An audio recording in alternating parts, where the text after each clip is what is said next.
अस्सलाम वालेकुम dear student, welcome to our YouTube channel easy shorthand. आज मैं खुशामदीद करता हूं आपको लेक्चर नंबर 5 में, और आज का हमारा टॉपिक है शॉर्ट वावल ई। अब ये जो चीज़ है वो भी वावल से ही रिलेटेड है, और मैंने आपको पहले ही समझा दिया कि अगर शॉर्ट आ जाए तो समझ जाइएगा वो किसी ना किसी लाइट सिंबल से रिप्रेजेंट होता है, और अगर यहाँ पर अल्फाज आ जाए लॉन्ग तो आप समझ जाइएगा कि किसी न किसी हैवी डैश या हैवी डॉट से रिप्रेजेंट हुआ होगा। ठीक है, यहाँ तक तो बात क्लियर है हमारी। अच्छा, अब शॉर्ट वावल ई क्या चीज़ है। हमने 3 सीरीज़ पढ़ी थी। एक पढ़ी थी फर्स्ट प्लेस वावल, दूसरी पढ़ी थी सेकंड प्लेस वावल, तीसरी पढ़ी थी थर्ड प्लेस वावल। तीनों के 4-4 वावल है और तीनों में 2-2 रूल्स है। हमने फर्स्ट प्लेस को अभी तक हाथ नहीं लगाया, ना ही थर्ड प्लेस का चैप्टर पढ़ा है। अभी हम पढ़ रहे हैं सेकंड प्लेस वावल, जिसमें हमने पहला वावल पढ़ा लॉन्ग वावल ए, जो कि रिप्रेजेंट होता है हैवी डॉट से। अब इसका जो दूसरा वावल है वो है शॉर्ट वावल ई। ठीक है, यहाँ तक बात क्लियर होगी। यही टॉपिक है हमारा। अब लॉन्ग वावल ए और शॉर्ट वावल ई में इतना ज़्यादा फ़र्क नहीं है, तकरीबन सेम है। ये अलिफ का साउंड है जबकि ये आइन का साउंड है। ठीक है, यहाँ तक बात क्लियर है। और अब जो जानते हैं इसमें भी सेकंड प्लेस के सेम ही रूल लगेंगे। जैसे अल्फाज आ जाए एज, हम अब यहाँ पर गौर करें, ए आ गई, ई का साउंड नहीं है, एज जी तो नहीं है, एज है। अगर ई हटा दें तो कोई फ़र्क नहीं रहेगा। ये आ गई ए, ये आ गई जे। वावल सेकंड प्लेस पे और स्ट्रोक हमारी लाइन पे, मतलब दोनों रूल सेकंड प्लेस के क्लियर है, लागू होते हैं इस पर। अब अल्फाज आ जाए एज, इसमें लास्ट वाली ई का साउंड नहीं है, अगर निकाल दें तो कोई फ़र्क नहीं रह जाएगा। और फर्स्ट वाली ई, इसका भी तकरीबन साउंड ए और ई का है। देखें यहाँ पर एज, यहाँ पर भी एज, जबकि यहाँ पर ए आ रही है और यहाँ पर ई आ रही है।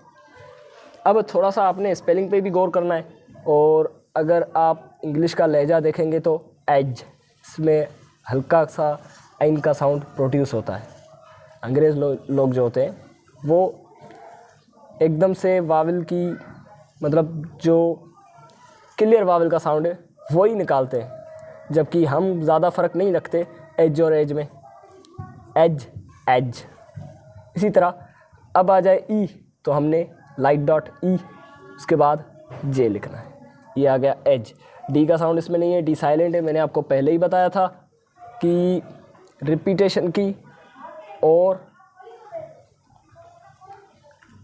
साइलेंट लेटर्स की कोई वैल्यू नहीं है, शॉर्ट एंड में इनकी वैल्यू नहीं है। अब आते हैं थोड़े से एग्जांपल के ओर।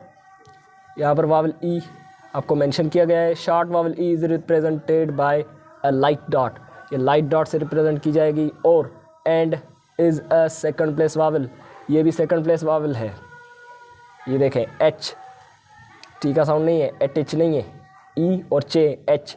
एज मैंने आपको लिख के बता दिया। बैट, अब इनकी भी ज्वाइनिंग होती है। अब अल्फाज आ गया बैट, लास्ट वाली ई का साउंड नहीं है, निकाल दे। ये आ गई बी, बी हैवी होती है। उसके बाद ई सेकंड प्लेस पे, सेकंड प्लेस के हिसाब से हमने स्ट्रोक को लाइन पे लिखना है। उसके बाद आ गई टी, हमने कुछ इस तरह रखना है, बैट बैट।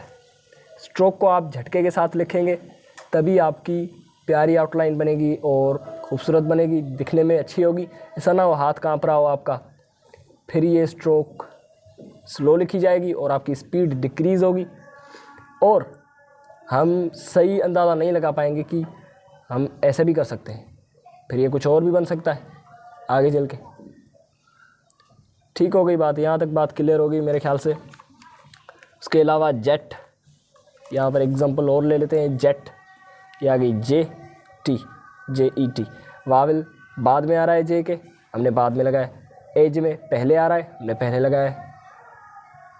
एक और एग्जांपल है टेड, ये आ गई T E D, ted. Short vowel E, ज़्यादा फ़र्क नहीं है। थोड़ा सा स्पेलिंग पे ध्यान कीजिएगा। आपको ई मिले तो आपने ई लगाना है, और आपको ए मिले तो आपने ए लगाना है।